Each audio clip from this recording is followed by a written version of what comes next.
Hi guys, I'm Sam back with the new video. Welcome to my channel Pulse Empire. तो guys,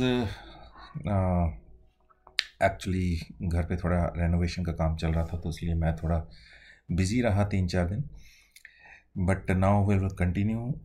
तो आज हम discuss करेंगे indexes के बारे में, global indexes, FI data and एक स्टॉक मैं आपको बताऊंगा जो इन्वेस्टमेंट पर्पस के लिए भी है और स्विंग ट्रेड के लिए भी।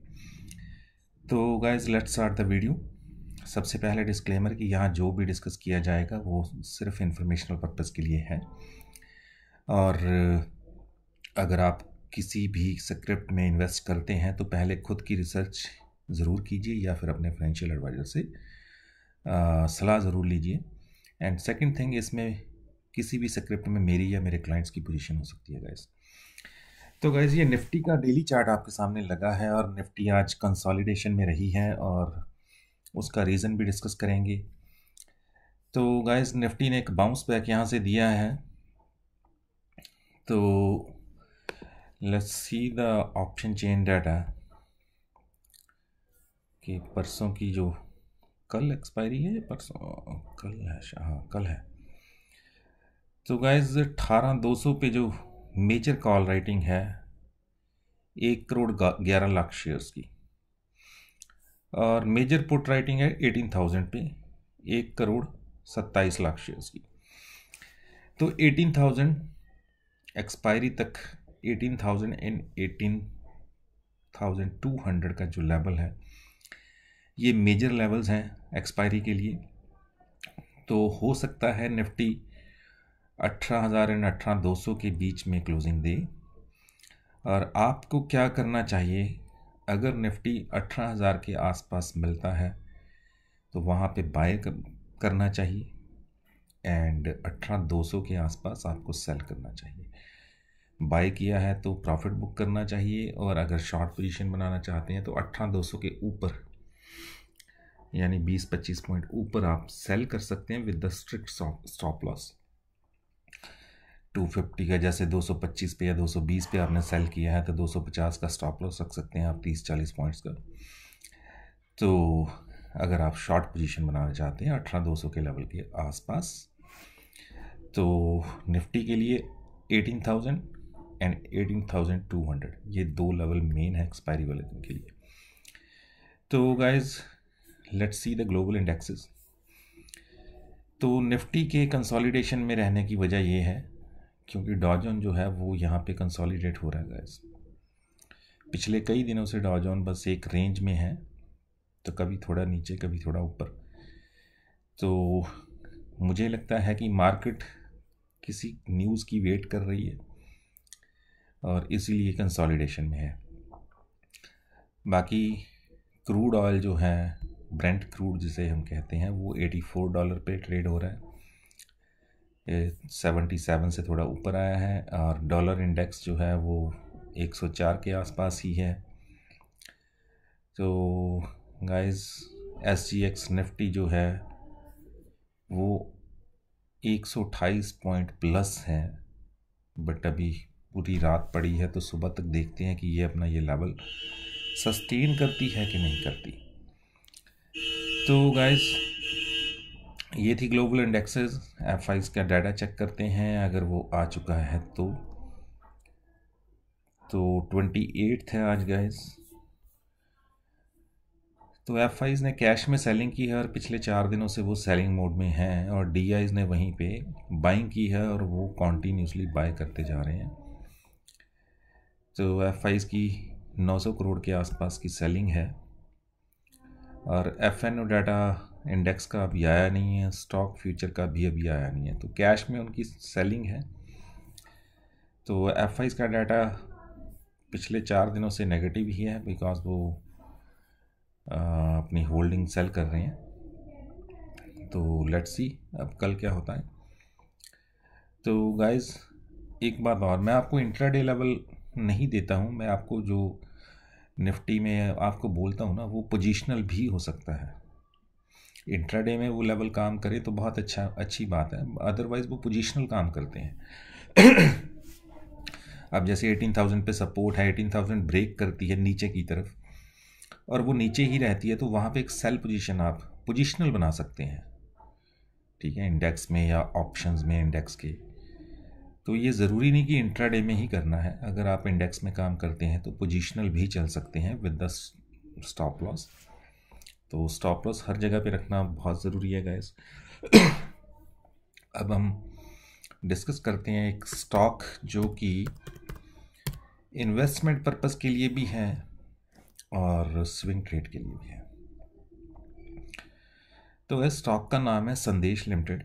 बेसिकली ये एक गुजराती न्यूज़पेपर है, तो प्रिंट मीडिया कंपनी है, डेब्ट फ्री कंपनी है, अच्छे खासे रिजर्व पड़े हैं कंपनी के पास, प्रमोटर्स की होल्डिंग 75% के आसपास है, FIs की कोई होल्डिंग नहीं है, कैश का स्टॉक है एंड स्मॉल कैप कंपनी है और एक ग्रोइंग कंपनी है। क्वार्टरली रिजल्ट्स बहुत अच्छे आए थे, हम सभी चीज़ों पे नज़र देंगे। तो पहले मैं आपको समझा दूं कि ये स्टॉक में टेक्निकली हमें क्यों इसमें पोजीशन बनाई जा सकती है। तो गैस कल इसमें एक 20% का सर्किट लगा था और आज इसने 1028 का हाई बनाया सुबह ही, मार्केट खुलते ही हाई बनाया और उसके बाद ये इसमें प्रॉफिट बुकिंग चलती रही, जो कि नेचुरल थी बिकॉज कल 20% की बाइंग आई है, मतलब 20% का रनअप आया है। तो अब ये 2-4 दिन कंसोलिडेट हो सकता है, थोड़ा और नीचे जा सकता है, ठीक है, बट इसमें आप पोजिशनल एक एंट्री ले सकते हैं और एवरेज कर सकते हैं, ठीक है। अगर आपको 50 शेयर्स लेने हैं लेट्स सपोज, तो आप 20-20 करके ले सकते हैं, ठीक है। थोड़े यहाँ पे ले लिए, थोड़ा और नीचे मिलता है, थोड़े वहाँ पे ले लिए। और अगर इसका हम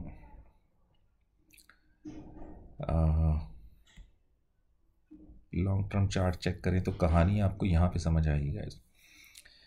तो गाइज ये एक ब्रेकआउट लेवल है इसका, और अगर ये उसके ऊपर सस्टेन करता है तो इसका नेक्स्ट टारगेट जो होगा ना गाइज वो 1150 का आप मान के चलिए। 1150 तक आपको ये स्टॉक जाता हुआ दिख सकता है in the next few days. And high इसका 1500 का है, हाई अभी बहुत दूर है तो मैं उसकी बात नहीं करूँगा। तो जो फर्स्ट टारगेट इसका, मुझे मेरी कन्विक्शन है वो कह रही है कि 1150 का फर्स्ट टारगेट हो सकता है आने वाले कुछ दिनों में।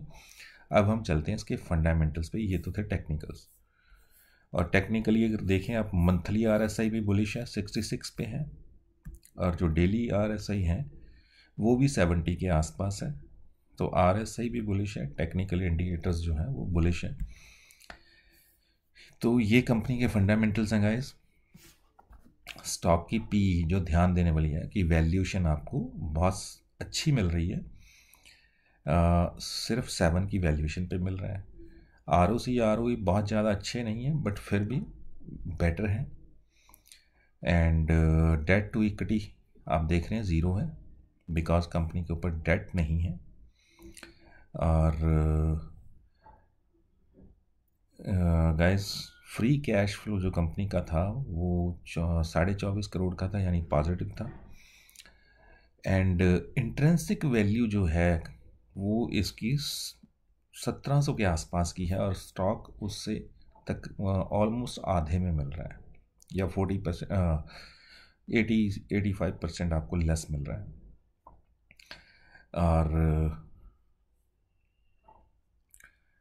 और हम अब चलते हैं इसके क्वार्टरली रिजल्ट्स पे। तो गाइस ये हैं क्वार्टरली रिजल्ट्स, आप देखेंगे ये सितंबर 2019 से हैं सितंबर 2022, 3 साल के।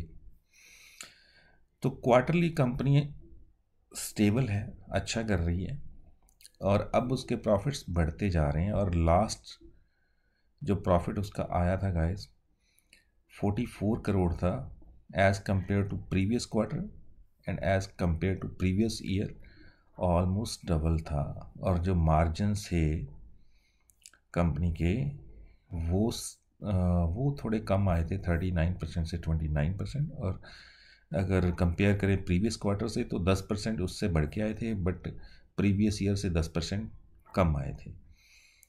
और